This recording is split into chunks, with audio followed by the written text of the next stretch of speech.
The Royal Rumble is just a few weeks away and everyone is asking a ton of questions. Who are the big surprises gonna be? Who's gonna be the Iron Man of the whole thing? And of course, who is going to win? Let's speculate. I'm Brandon, this is Wrestling Talk, and today I'm going to be predicting every single entrant in the 2026 Men's Royal Rumble. I already did a video for the Women's Rumble, check that out if you haven't already. And for this video, I'm not just gonna be predicting the 30 entrants and who ends up winning. I'm also gonna do my best to predict the actual stories WWE is gonna tell within the Rumble match. So that's gonna consist of ongoing feuds that I think WWE is gonna start leading into WrestleMania, or just potential matches that I think they're gonna tease. Before I get started though, I do have one disclaimer, and that is Sami Zayn is not going to be in the Rumble match. Instead, I think he's gonna be challenging Drew McIntyre for the WWE Championship. He won the main event of SmackDown to qualify for the Fatal 4-Way at Saturday night's main event. I think he's going to win the match at Saturday night's main event in Montreal, and then he's going to have a huge title opportunity in Saudi Arabia. Both are places that are huge on Sami Zayn. So I think Sami gets a win, and then an L, and that will result in mega heel heat for Drew McIntyre if he beats Sami Zayn in Saudi Arabia. Is that what I want to see? No, I think Sami Zayn not being in the Rumble robs that match of some unpredictability and tension, but this isn't a fantasy booking video, this is a predictions video. What do I actually think is going to happen? And honestly, I think Sami is going to be facing Drew. So with that out of the way, let's get started. So coming in at number 1, kicking things off with a bang, I have Jacob Fatu. And also, spoiler alert, I'm predicting that Jacob Fatu is going to be the Iron Man of this year's Rumble. And coming in at number 2, I have the first big surprise of the night, and that is the WWE debut of Powerhouse Hobbs. According to reports, he has already left AEW and has signed with WWE, so why not have him debut at the Rumble? Not to mention, I think him facing off against Jacob Fatu would be insane. That is a huge marquee PLE match. Full disclosure, originally I had AJ Styles in this spot, but then it was announced that he'd be facing Gunther at the Royal Rumble instead, so this is actually future Brandon talking to you, replacing AJ Styles with Powerhouse Hobbs. Coming in at number 3, I have Finn Balor, who's going to be the only member of Judgment Day in this year's Rumble because both Dom and JD are out with injuries. And then coming in at number 4, I have El Grande Americano. And then who comes in at number 5 but a returning Chad Gable? It still remains to be seen what WWE is going to do with him though. Is he just going to return as Chad Gable, or is he going to return as the other El Grande Americano? Either way though, I think Chad Gable is going to be going after Ludwig Kaiser for stealing his gimmick. And I think Chad Gable eliminates El Grande Americano in what will be the first elimination of the Rumble. Coming in at number 6, I have Penta, and then number 7, I have Rusev, who's been off TV for a little bit, so this is a bit of a mini return. And then coming in at number 8, I have Jey Uso. He'll come down to the ring, yeet with the crowd, and probably run his entrance music back. At number 9, I have Ilya Dragunov, and at number 10, I have the person who beat him for the US Championship,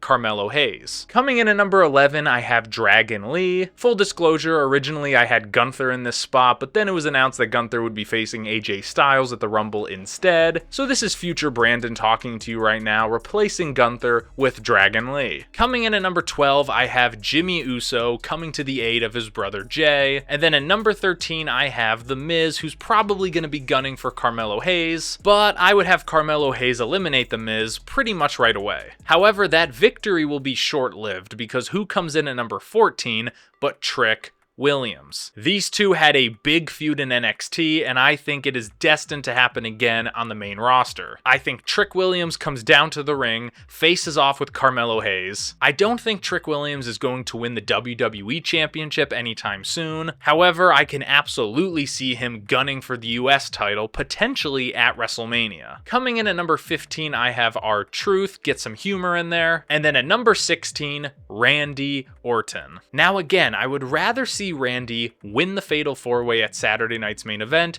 and challenge Drew at the Rumble. However, I don't think that's going to happen, so Randy is in the match. However, I don't know if this is where WWE starts to plant the seeds for the inevitable Randy versus Jacob Fatu feud. And I say inevitable because I do think that Randy was the one who attacked Jacob Fatu. Drew McIntyre and Cody Rhodes have both denied it, so to me, Randy Orton is the best candidate. And I love that because we need to see a heel Randy Orton. So maybe once Randy enters the match, he has a little moment with Jacob Fatu. Maybe he's the one to eliminate Jacob Fatu eventually. And once Jacob gets eliminated, he starts thinking of things like, maybe this was the guy who attacked me in the first place. I don't know, they're probably just gonna have Randy come in and do nothing and then get eliminated, but at least this would give him something interesting to do because I do think the Mania match could very well be Jacob Fatu versus Randy Orton. Alright, coming in at number 17, I have Logan Paul, who, after Braun Breaker gets suspended, goes to Paul Heyman and the rest of the Vision and says, I will be the one to enter the Royal Rumble and win a world title shot for our team, for the Vision. I volunteer as tribute. Has this happened yet at the time of recording? No, but for some reason I feel like it's gonna. Because with Braun Breaker suspended, I don't see Bronson Reed or Austin Theory entering the Rumble themselves. However, Logan Paul is just too big a name. From a business standpoint, I think he needs to be in the match. So I think Logan Paul enters the Rumble, but Bronson and Austin do not. Coming in at number 18, I have Damian Priest. And then coming in at number 19...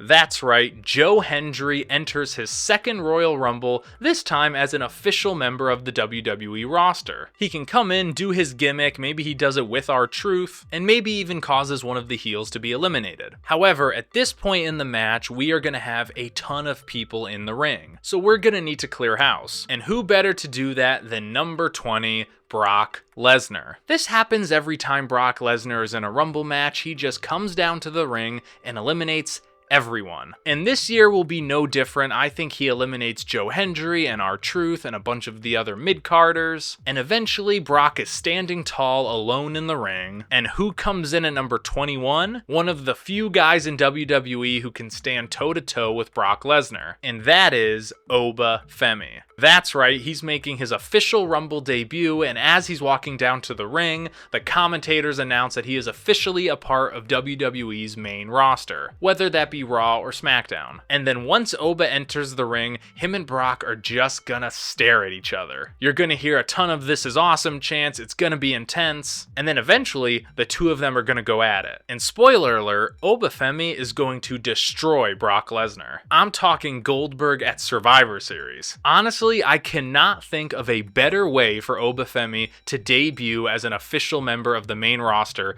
other than destroying the Beast. I think he gets Brock Lesnar on the ropes, but he's not the one to eliminate him. Because just before Oba Femi lays the finishing blow, I think Logan Paul comes in and eliminates Brock Lesnar for him. And then once that happens, Oba Femi instantly eliminates Logan Paul. I think this is going to happen because I don't think Brock versus Oba is the WrestleMania match. I think it's going to be Brock versus Logan Paul. Because if you remember at the Survivor Series post-show, Logan Paul gloated about the fact that he saved Brock Lesnar in the War Games match. I think that was WWE planting a seed. WrestleMania is where you want the biggest matches with the biggest stars, and whether you like it or not, Brock and Logan Paul is a huge money match, and they're both huge mainstream stars. So that's why I think the match is gonna happen. But after that, Logan and Brock are outside of the ring, and Brock is pissed. So then he F5s Logan Paul onto the announce table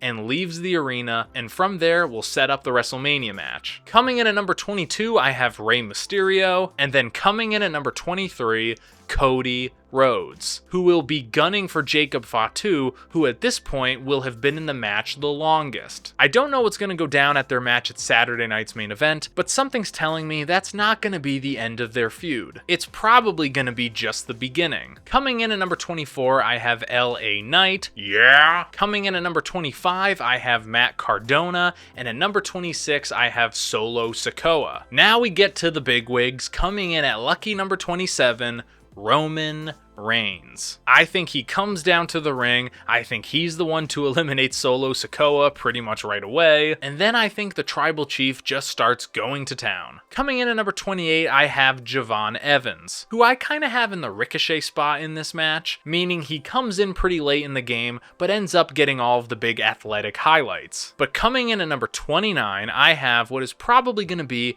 the biggest pop or return of the night, and that is Break the Walls Down! That's right, Chris Jericho returns to WWE at number 29, not number 30. At this point, I think it is basically confirmed that Y2J will be back in WWE for this retirement storyline, which will probably be 1 to 2 years. So I think he absolutely returns in the Rumble. But once Chris Jericho returns, walks down to the ring, and has his big comeback moment, there's gonna come a moment when everyone in the ring is just standing there thinking, who the hell is number 30? And that's when we hear the sirens. That's right, Braun Breaker returns from suspension at number 30. Previously on an episode of Raw, Adam Pearce suspended Braun Breaker, but honestly, I think that was only done so his return at the Rumble would be that much more impactful. And what better entrance music is there for number 30 than those sirens? I think Braun Breaker returns at number 30 and just starts laying people out, eliminating people left and right. I think that's how you keep Braun Breaker looking dominant after losing to CM Punk on Raw. But those are all 30 predicted entrants for the Men's Rumble. Now the question comes down to, who are the final few going to be? I think the final 6 are going to be Obafemi,